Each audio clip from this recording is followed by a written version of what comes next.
Believe in healthy competition, यानी कि एक सेहतमंद और अच्छे मुकाबले में विश्वास करना सीखिए। दोस्तों, वो मुकाबला ही क्या जिसमें आप एंजॉय ना कर सकें, उस मुकाबले को एक मुसीबत मान लें, उस मुकाबले को अपना एक ईगो का प्रेस्टीज इशू मान लें, तो वो मुकाबला नहीं रहेगा। वो कहीं ना कहीं फिर वही बात आ जाती है, कहीं ना कहीं आपके ईगो को ही बीच में ले आता है। तो हेल्दी मुकाबला है क्या दोस्तों, पहले तो ये समझना ज़रूरी है। और दूसरा ये भी मानना बहुत ज़रूरी है कि हर मुकाबले में चाहे 50 लोग हों, 100 लोग हों, हर मुकाबले में कोई एक ही विनर बन सकता है या 2 ही विनर बन सकते हैं। 50 के 50 विनर नहीं बन सकते।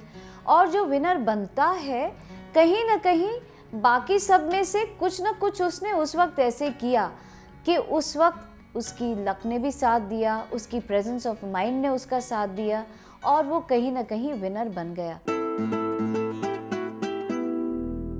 अगर हम हार जाते हैं या हमारी फैमिली में बच्चे हार जाते हैं तो हम उन्हें कोसना शुरू कर देते हैं, हम उनको उनके हारने के लिए पनिशमेंट देते हैं। और अगर जीतते हैं तो उनको इतना ज़्यादा इनकरेज करते हैं, इतने ज़्यादा अवार्ड्स, इतने गिफ्ट्स देने शुरू कर देते हैं कि कहीं ना कहीं हमारा परसेप्शन, हमारा ध्यान रियलिटी से हट जाता है और हम ये मानने लगते हैं कि ये मुकाबला नहीं, विनर बनना ही बहुत बड़ी चीज़ है, कि अगर मैं विनर होऊंगा तो ही मुझे ये चीज़ें मिलेंगी और अगर मैं ज़िंदगी में विन नहीं करूँगा तो कहीं ना कहीं मुझे लूज़र का करार दे दिया जाएगा, मैं ज़िंदगी में हमेशा पीछे ही रह जाऊँगा। तो बहुत ज़रूरी है ये मानना कि विनर होना ही ज़रूरी नहीं है, पार्टिसिपेशन, उस चीज़ में भाग लेना भी एक बहुत बड़ी बात है। क्यों? क्योंकि ये मानना भी ज़रूरी है कि कोई 2 इंसान एक से नहीं होते, किसी में अच्छाइयाँ हैं, किसी में बुराइयाँ हैं। जो मुझ में है वो शायद आप में ना हो, जो आप में है शायद वो मुझ में ना हो। हम सब अलग अलग हैं और कंपटीशन में हमारी यही क्वालिटीज़ निकल के आती हैं। और उससे बुरा मानने से अच्छा यही होगा कि आप फीडबैक लें, आप जांचिए क्या ऐसी वजह थी कि आप इस मुकाबले में बाहर नहीं निकल पाए। अगर आप मुकाबले में बाहर नहीं निकल पाए और आप फीडबैक लेंगे तो आपको मालूम चलेगा कि ये आप में कमियां थी। अगली बार उन कमियों को और सुधारिए, दोबारा से उस मुकाबले में जाइए, तो कहीं ना कहीं 2 अटैम्प्ट में, 3 अटैम्प्ट में आप ज़रूर उसमें से निकल के आगे आएंगे ही आएंगे। पहली चीज़ जो आपको एक हेल्दी कंपटीशन सिखाएगा वो सिखाएगा टीम वर्क। दूसरी चीज़ आपको सिखाएगा दूसरों को क्रेडिट देना, दूसरों की अच्छाइयों को आप बाहर लेके आते हैं, क्रेडिट देते हैं। यानी कि अगर कोई जीतता है तो आप उसको क्रेडिट देते हैं कि वो इसके लायक था। क्रेडिट में जब इंसान आता है तो आप उस इंसान को और ऊंचा दर्जा देते हैं और रियलाइज़ करते हैं कि इसको क्रेडिट इसलिए दिया गया क्योंकि इसने आपसे बेहतर किया, आपको सुधारने का एक मौका दिया जाता है। तीसरी चीज़ एक अच्छा हेल्दी कंपटीशन जो आपको सिखाता है वो सिखाता है कोऑपरेशन, एक दूसरे के साथ मिलजुल कर आगे बढ़ना।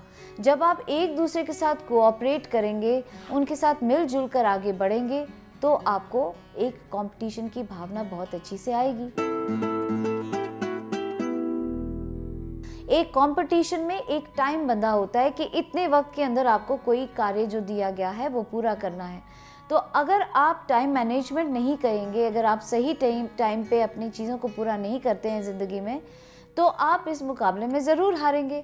तो ये एक और तरीका है कि आपको एक समय नियोजन सिखाने का, कि एक लिमिटेड टाइम के अंदर आप ज़िंदगी में क्या क्या कर सकते हैं। फिर आपको ये सिखाता है ऑनेस्टी, आपको ये सिखाता है कि जो भी आप जीतें वो आप एक सच्चे मन से, सच्ची लगन से, ऑनेस्टली, साफ दिल से सीखें। क्योंकि अगर आप चीटिंग करके या गलत तरीक़ों से किसी चीज़ में आगे जीतने की कोशिश करते हैं, आज 1 दिन जीतेंगे, 2 दिन जीतेंगे, कल ज़िंदगी के सही मुकाबले में आप खड़े होंगे तो आप बहुत पीछे रह जाएंगे। तो बहुत ज़रूरी है कि आप ज़िंदगी में जो भी एक मुकाबले से सीखें उसमें क्रेडिबिलिटी के साथ साथ इंटीग्रिटी, ऑनेस्टी बहुत बड़ी चीज़ है जो आपको सीखनी है। जो भी ज़िंदगी में पाना है ऑनेस्टी से पाना है। सबसे बड़ी चीज़ जो एक हेल्दी कंपटीशन आपको सिखाती है वो है दूसरों की रिस्पेक्ट करना।